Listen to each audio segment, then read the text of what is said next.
నమస్తే. Welcome to SSN studio. Natyaradhana episode 2కి స్వాగతం, సుస్వాగతం. ఈ ఎపిసోడ్ నందు మనము నృత్యము గురించి తెలుసుకుందాము. నృత్యము రసభావములతో కూడినది.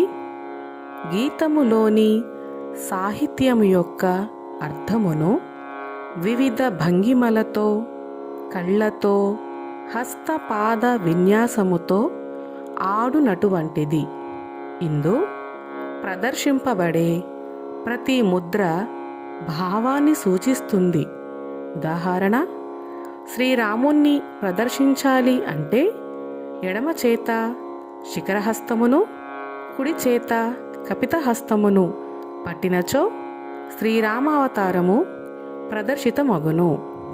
శ్రీకృష్ణుణ్ణి ప్రదర్శించాలి అంటే రెండు చేతులతో మృగశీర్ష హస్తములు పెదవుల దగ్గర ఉంచినచో శ్రీకృష్ణుడు అనే భావాన్ని సూచించును.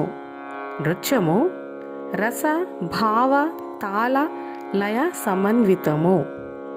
ఈ ఎపిసోడ్ నందు మనము నృత్యము గురించి తెలుసుకున్నాము.